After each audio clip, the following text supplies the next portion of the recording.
Senhor colocou no meu coração nesta manhã é: o justo viverá pela fé. Diga assim: o justo viverá pela fé. Vamos ler o texto bíblico, depois a gente expõe rapidamente. Gálatas no capítulo 4, versículo 1.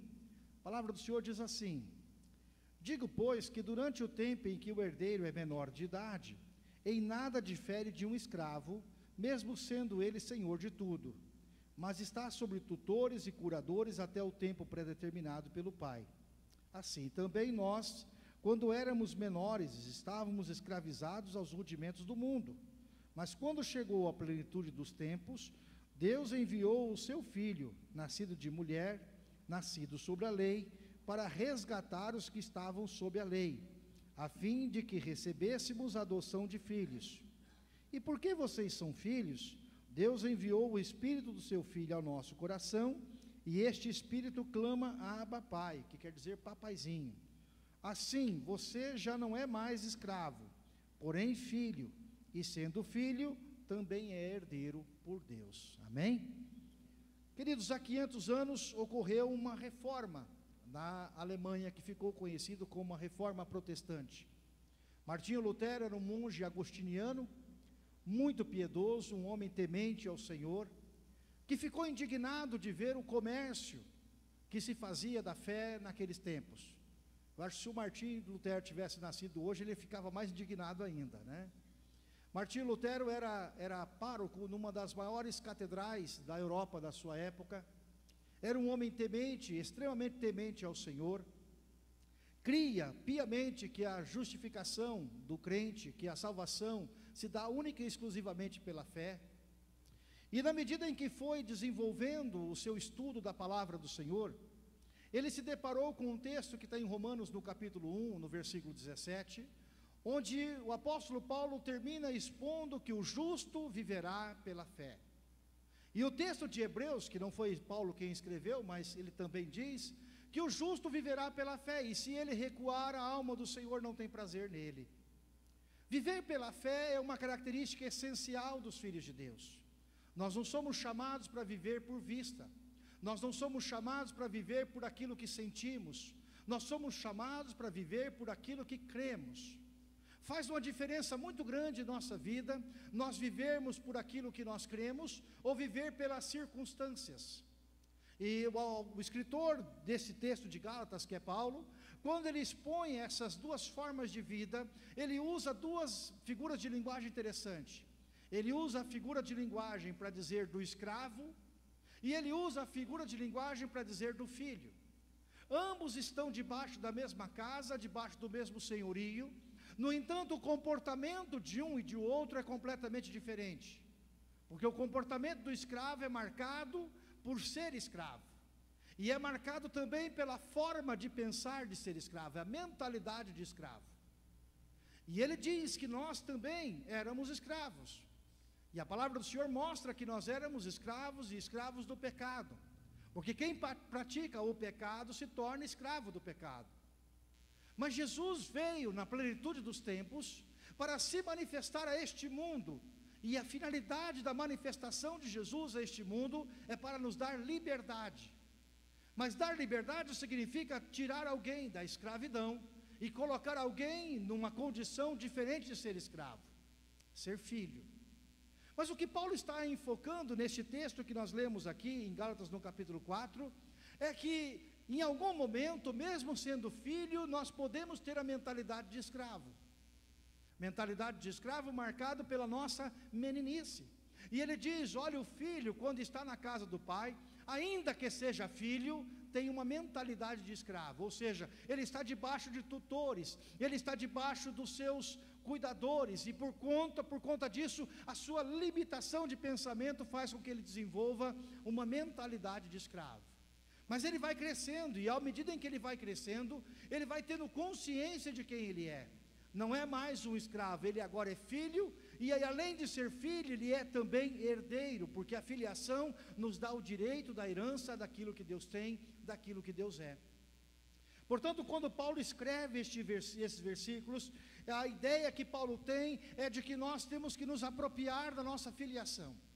Não faz sentido para Paulo, alguém que é filho, continuar vivendo como escravo.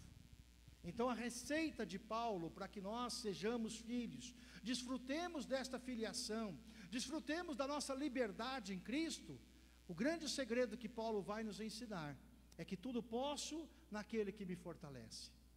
Muitos crentes voltam ao estado anterior, se colocam novamente debaixo de escravidão, porque não compreendem Filipenses 4,13. Acham que tudo pode naquele que me fortalece, significa tudo posso pecar. Mas a grande diferença da vida que nós tínhamos anteriormente para a vida que nós temos agora, é que agora em Cristo Jesus nós temos a liberdade, mas não liberdade de pecar, liberdade de não pecar, liberdade de dizer não ao pecado que nós não tínhamos antes.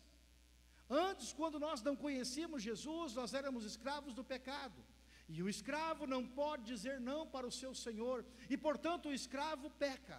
O escravo é levado a cometer o pecado. Mas agora em Cristo Jesus nós somos livres, somos novas criaturas. Mas agora a gente precisa aprender a usufruir, a desfrutar desta filiação. Nesses dias em que nós estamos vivendo, queridos, e talvez a gente precisa pensar e repensar uma nova reforma. Nós voltamos nas nossas igrejas, de uma forma geral, nós voltamos a fazer coisas que nem na época da reforma não se fazia. Na época em que Martinho Lutero está pregando essas verdades ao seu povo, aparece um homem vendendo um papel, onde as pessoas comprando aquele papel podiam tirar uma alma do purgatório, podiam abonar uma parte da culpa do pecado daquelas pessoas, e as pessoas pagavam fortunas por isso. E quando Martinho Lutero vai ver esta realidade, ele diz: isso não é igreja, isso não é corpo de Cristo, isso não é a mensagem do Evangelho, porque o Evangelho é as boas novas para todo aquele que crê, para que tenha vida eterna, e esta vida eterna é um dom gratuito, não tem preço, não tem valor comercial, não pode ser comprada. Não existe dinheiro no mundo que pague a vida eterna. É impossível o ser humano pagar a vida eterna. Por isso em Efésios, no capítulo 2, no versículo 8, o apóstolo Paulo vai dizer que a vida eterna é um dom gratuito de Deus, ou seja, é um presente de graça de Deus. Mas é um presente de graça para quê? Se você lê Efésios no capítulo 2, versículo 8 e o versículo 9, e não lê o versículo 10, você fica com a impressão de que você foi salvo e não precisa fazer mais nada. E no versículo 10, quando o apóstolo Paulo está reforçando o porquê da nossa salvação, o para quê, o propósito da nossa salvação, ele diz: vocês são salvos pela fé. Isso não vem de vós, não vem de obras para que ninguém se glorie, mas é um dom, um presente de graça de Deus. Para quê? Aí o versículo 10 vai responder: para as boas obras, as quais de antemão já foram preparadas para nós. Antes de Deus criar este mundo, Ele criou a mim e a você, e Ele nos criou para um propósito, para fazer as boas obras. Mas o homem escravo do pecado não consegue fazer as boas obras. É impossível ao ser humano escravizado pelo pecado, ser inteiramente transformada, renovada pelo poder da palavra, é impossível este homem fazer as boas obras, embora ele tente. Ele tenta através da religião, ele tenta através das filosofias, ele tenta através da cultura, ele tenta através de diversas formas, mas isso tudo não muda o que está no coração do ser humano, porque a mudança maior que há em nossa vida não é por fora, e por isso que muita gente nesses dias erra, quando tenta novamente fazer uma religião baseada em valores morais, não toque nisso, não faça isso, não faça aquilo. Muitos crentes nos perguntam: pastor, pode isso? Pastor, pode aquilo? Pastor, pode até quanto que pode? E a pergunta não é até quanto que pode. A pergunta não é se pode ou se não pode. A pergunta é: me convém? Porque eu, como cristão, eu posso todas as coisas. E a pergunta principal não é se eu posso ou se não posso. A pergunta principal é: me convém como cristão, nascido de novo, me convém certas coisas? E é isso que o Senhor quer falar no nosso coração, porque agora nós temos uma mentalidade nova, renovada em Cristo. Não é mais a mentalidade do escravo, mas é a mentalidade de Cristo em nós. Não estamos mais presos a rudimentos algum, mas nós precisamos aprender a celebrar essa liberdade. Liberdade de comer uma carne de porco, liberdade de não ter que ficar preso a festas e dias e etc., liberdade de ser em Cristo Jesus alguém que pode entrar diante da presença do Pai. Quantas vezes nós nos pegamos fazendo oração a Deus, que é oração de escravo? Senhor, se o Senhor pode, Senhor, se não for incômodo para o Senhor faz um favorzinho para mim. Isso é oração de escravo. Senhor, se não tiver mais ninguém pedindo alguma coisa, o Senhor atende a minha oração? Oração de escravo. Porque a oração de filho não é baseada nos méritos, a oração de filho não é baseada naquilo que pode ou que não pode, não é baseada no desempenho. Ah, Senhor, eu pequei menos esse mês, então eu tenho direito a algum bônus. Não tem bônus. A oração de filho é a oração de alguém que entra na presença do Pai do jeito que está, muitas vezes sujo, muitas vezes cansado, muitas vezes sobrecarregado, muitas vezes em pecado, mas entra diante do Pai para ser renovado, para ser transformado, não porque o Pai é alguém que pode lhe mandar para o inferno, mas porque o Pai é misericordioso, é gracioso, é amoroso, é o nosso Pai.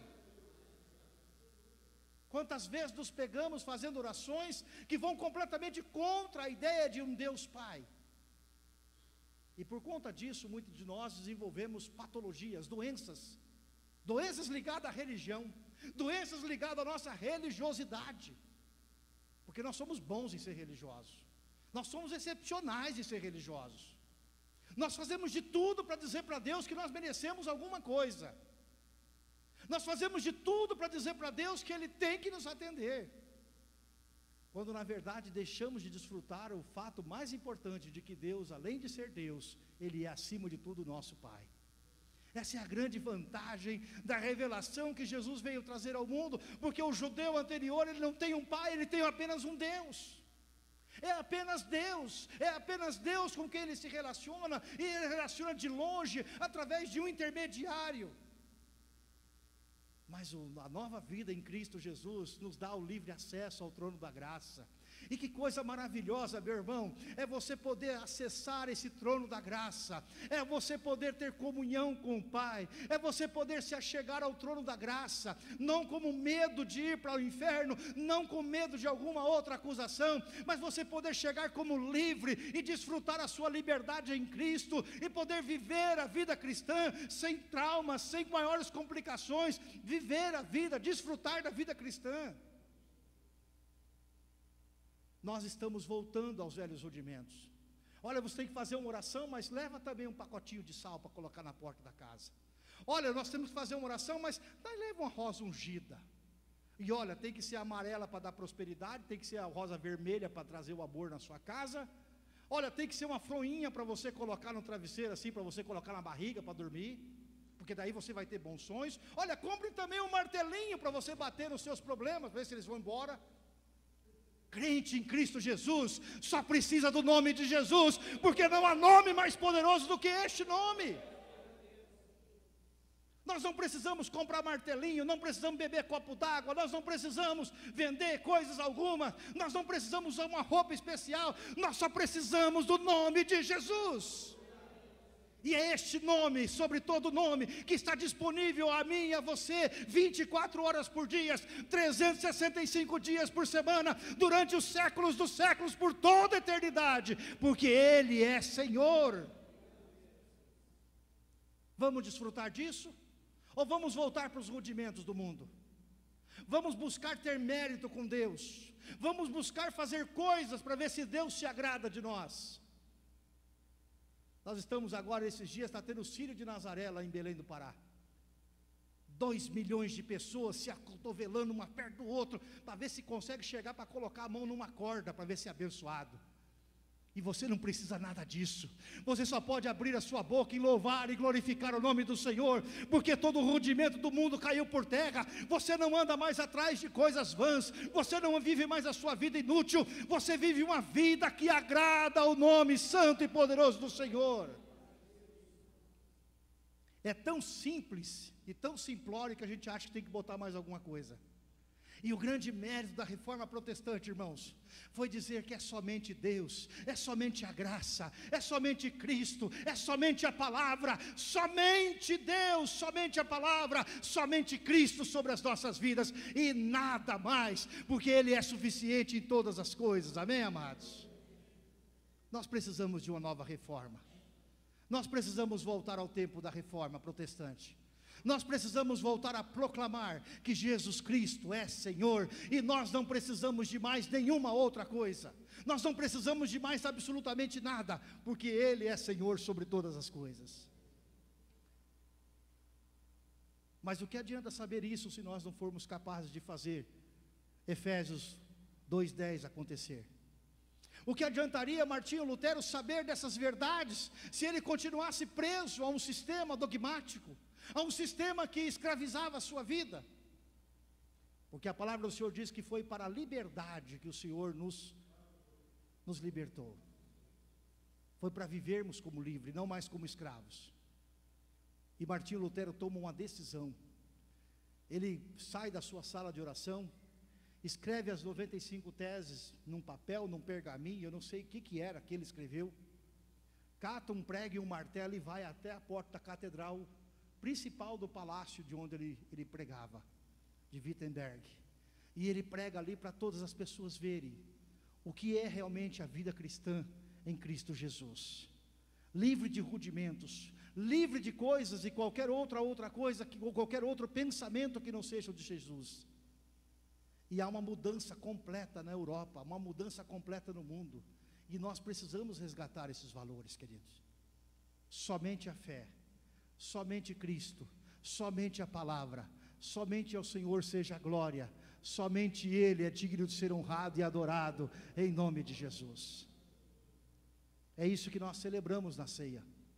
Na ceia nós celebramos ao único Deus, o Deus vivo e verdadeiro. Mas aí nós pecamos. E o que nós fazemos com os nossos pecados? O que nós fazemos quando nós acabamos pecando e nós conseguimos voltar muitas vezes àqueles rudimentos do mundo? Jesus é tão grande, tão maravilhoso, que Ele dispôs a mim e a você um meio excepcional para que nós não vivamos mais presos ao pecado. O cristão até peca, o cristão até falha, mas ele não precisa viver preso ao pecado, porque em Jesus, em Cristo Jesus, há liberdade para a vida, amém, amados? Há liberdade para a vida, e a única coisa que o Senhor espera de nós é a confissão dos nossos pecados. Se confessarmos os nossos pecados, Ele é fiel e justo, diz a palavra do Senhor em 1 João 1,9, para nos perdoar e nos purificar de toda a injustiça. E aqui está o grande cerne da vida cristã. O grande segredo da vida cristã não é não pecar, porque isso é impossível ao homem. Ou seja, ele até pode não pecar, mas ele peca, ele falha. Mas Jesus, na sua graça misericordiosa, nos dá a condição de não viver debaixo do pecado, de não viver escravizado pelo pecado. Basta confessarmos os nossos pecados. Agora, sabe qual é o nosso problema? Nossa mentalidade católica romana é baseada na ideia de que para confessar pecado, basta eu contar o meu pecado para alguém, está resolvido. E não é isso. Essa é uma ideia errada que venderam para você. Essa ideia não existe. Porque a confissão envolve 3 coisas importantes. A confissão envolve concordância. É concordar com. A palavra no grego quer dizer homologação, quer dizer concordância com. Ou seja, quando eu estou confessando o meu pecado, eu estou concordando com Deus que aquilo que Ele me revela como pecado é pecado. Não é aquilo que a igreja acha, que o pastor acha, que o irmão A ou a irmã B acha sobre o meu pecado. E a Bíblia diz que todos pecaram e destituídos estão da glória de Deus. A Bíblia diz, o Senhor diz que todos nós estamos encerrados debaixo de uma circunstância que ainda, muitas vezes, nos faz viver com mente de escravo. Mas Jesus, na sua graça maravilhosa, nos dá as condições para que nós possamos usufruir da verdadeira vida cristã. Se confessarmos os nossos pecados, coisa tão simples, fácil de falar, mas que precisa ser colocada em prática. Confessar significa concordar com, significa agradecer porque o pecado está pago na cruz do Calvário. Jesus pagou todo o nosso pecado naquela cruz. Não sobrou um pecado para ser pago. Ele pagou o pecado do passado, do futuro, do presente, todo o pecado. Mas confessar tem muito mais do que apenas contar pecado.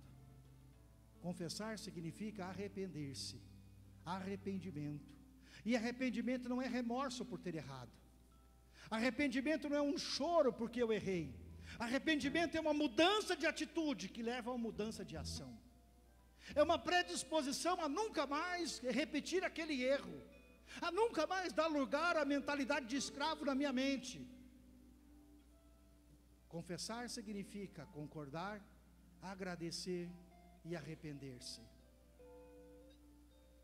Aquele que apenas conta pecado, não está se arrependendo.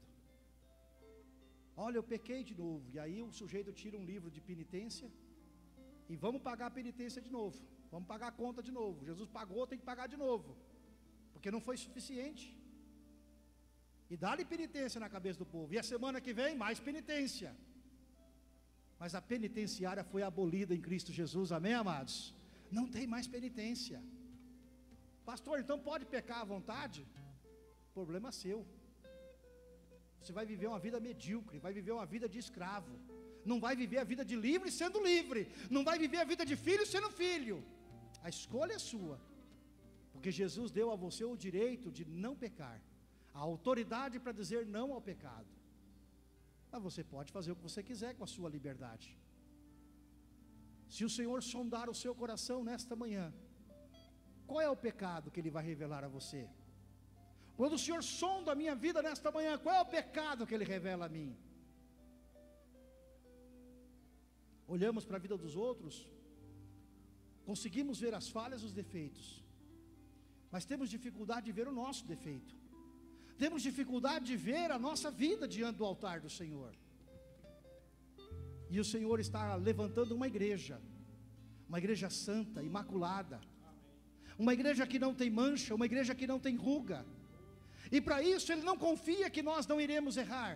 Ele não confia que nós iremos fazer 100% o melhor do melhor. Não. Ele sabe quem nós somos. Aliás, Deus não nos trata segundo nós merecemos. Para de fazer essa oração boba que você faz de vez em quando. Senhor, se eu mereço alguma coisa, você não merece nada. Você merece é o fogo do inferno. Você não merece nada. Não há mérito algum na sua vida. Se o Senhor sondar o meu e o seu coração nesta manhã, e Ele sonda, porque Ele está presente nesta ceia, o que Ele revela a mim e a você que precisa ser mudado? Não é o pensamento que os outros veem, não é o comportamento moral para os outros acharem que você é mais crente do que alguém, que a gente pode até enganar a torcida, mas não engana o Criador. A gente pode até fazer uma figuração bonita, bota uma roupa bonita, né, esconde bem ali, e daí? Eu gosto de terno porque é isso, né? O terno é bom, ele esconde que a gente é gordo, né? Mas continua sendo gordo do mesmo jeito. Mas quando Deus olha para a nossa vida, Ele vai ver aquilo que realmente nós somos. Mas a grande notícia, a maravilhosa notícia, não é o apontamento do pecado. A maravilhosa notícia é o apontamento da graça. Porque o Senhor não tem prazer na morte daquele que morre fora da comunhão, não tem prazer daquele que vai para o inferno. O prazer do Senhor é nos conduzir para a sua glória, porque é para isso que nós fomos comprados. É para isso que Jesus veio ao mundo e derramou-se naquela cruz do madeiro. E derramou o seu sangue, que é poderoso para toda época, para toda era, não precisa de mais nada, porque é o sangue que nos perdoa, é o sangue que nos purifica de todo pecado. Diga todo pecado, não é de alguns pecados. Coitados nossos, temos alguns irmãos que eles têm uma lista lá de alguns pecados que o sangue de Jesus não perdoa. Que misericórdia, que coisa terrível.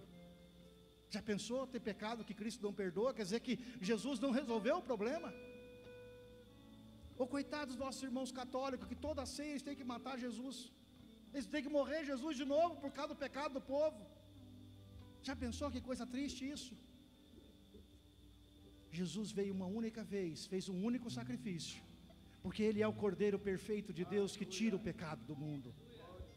E ao nos dar a sua salvação, a sua graça, Ele nos dá a condição de agora vivermos como filho, de desfrutarmos da filiação em Deus. Isso é algo maravilhoso, queridos. Saber que a nossa relação com Deus não é baseada em méritos, não é baseada em desempenho, mas é baseada única e exclusivamente na sua graça e na sua misericórdia. Eu quero estimular você a confessar seu pecado. Não, fica tranquilo, você não vai vir aqui à frente testemunhar para ninguém não. Você vai falar com o Senhor agora, neste momento. Porque toda vez que a ceia do Senhor é ministrada, embora Jesus não morra mais, apenas simbolicamente nós estamos aqui falando do corpo e do sangue de Jesus, mas Ele está presente na ceia. E todas as vezes que Ele está presente na ceia, o objetivo fundamental não é que a gente volte para casa escravizado, ou culpado pelo nosso pecado, mas é que a gente volte para casa sendo cada dia mais filho, e desfrutando dessa filiação que o Senhor nos dá. Eu quero ensinar um cântico bem simplesinho para você não se esquecer disso. Tem uma música dos Vencedores por Cristo que diz assim: se confessarmos os nossos pecados, Ele é fiel e justo para nos perdoar os pecados e nos purificar de toda a injustiça. Pastor, alguém fez alguma injustiça contra mim? Toda vez que nós pecamos, nós estamos sendo injustiçados. Por que estamos sendo injustiçados? Porque apesar de termos pecado, Jesus pagou aquela conta, nós não precisamos pagar novamente. Então nós simplesmente temos que voltar à comunhão com o Pai e desfrutar dessa comunhão. Amém? Eu quero convidar você a ficar em pé nesta manhã em nome de Jesus. Confessarmos os nossos pecados, Ele é fiel e justo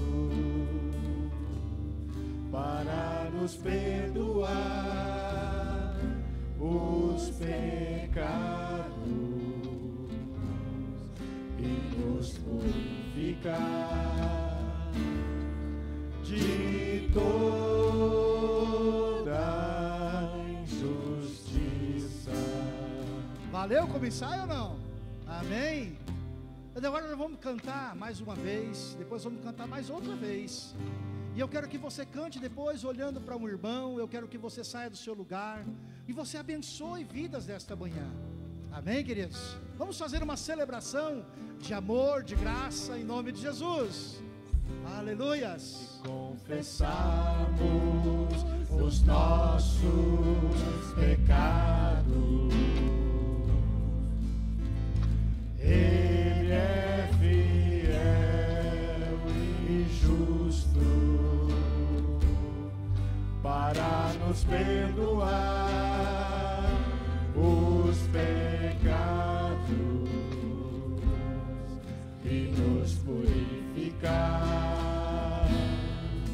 de toda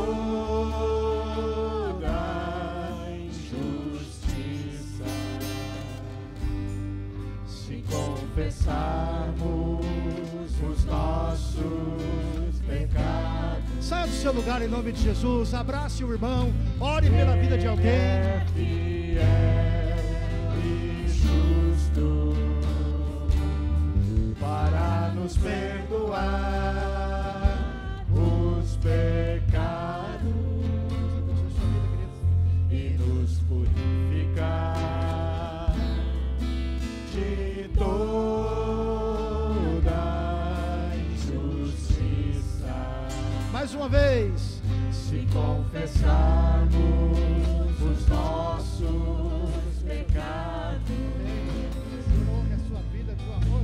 Ele é fiel e justo para nos perdoar os pecados e nos purificar de toda injustiça. Se confessar Senhor Deus, em nome de Jesus, nesta manhã, Pai, nós representamos diante do Teu altar as nossas vidas como incenso suave. Obrigado, Senhor, porque o Senhor é um Pai grande e maravilhoso. Obrigado porque o Senhor não nos trata segundo nós merecemos. O Senhor não nos trata os nossos pecados segundo a gravidade dos pecados, mas o Senhor nos trata segundo a sua graça misericordiosa, segundo o seu grande amor. E por isso nesta manhã, Senhor, eu quero apresentar a vida desta congregação diante do Teu altar. Uma congregação de filhos, uma congregação de pessoas livres, de pessoas completamente libertas de todo o peso do pecado, de todo o passado, de toda a angústia, de toda e qualquer situação escravizante em nossas vidas. Senhor, nesta manhã nós confessamos sim, que temos pecado, Senhor, porque a Tua palavra diz que se nós não dissermos que nós não pecamos, nós fazemos o Senhor de mentiroso. Mas a Tua palavra também nos diz que se pecarmos, temos um advogado para junto com o Pai, Jesus Cristo justo, aquele que derramou o seu sangue na cruz do Calvário, para nos perdoar e nos purificar de toda injustiça. Pai santo e amado, nesta manhã nós iremos ministrar a ceia do Senhor, Pai, nessa dispensação de graça, nessa dispensação de amor. Por isso, se há alguém no nosso meio que por algum motivo, Senhor, pecou nesses dias, meu Deus, nós imputamos agora, Pai, a Tua justiça, o poder do Teu santo nome. Nós somos um corpo, Pai, aquilo que a Tua palavra declara, que nós sendo corpo, Pai, nós sofremos uns com os outros, ó Deus, para expressar, Pai, que nós estamos juntos nessa caminhada, que nós dependemos uns dos outros, ó Deus, para experimentar a Tua graça maravilhosa. Por isso, Pai, nesta manhã, olha, Senhor, para esta igreja, olha para esta congregação, abençoa, meu Deus, aqueles que estão nos ouvindo pela internet, ó Deus, coloca a Tua mão poderosa para suprir e abençoar cada vida. Vai aperfeiçoando, meu Pai, a boa obra que o Senhor começou através de nós. Vai começando, vai abençoando, Pai, cada vida, cada família. Ó Deus, ministra com poder e graça nesta manhã, Pai. E sobre toda a carne venha o tempo do refrigério, da Tua bênção e do Teu cuidado, porque Tu és um Deus grande e Tu és um Deus maravilhoso. Obrigado pelo Teu sangue derramado na cruz do Calvário, que nos dá liberdade em Cristo Jesus, que nos torna limpos como alvos como a neve. Ah, Senhor, obrigado, Pai, pelo Teu sacrifício naquela cruz, que nos dá o direito à entrada da Canaã celestial, de podermos desfrutarmos da filiação, que nós saibamos viver isso, Pai, para que o Teu nome seja glorificado, em nome de Jesus. Amém, queridos? Aleluias. Amém.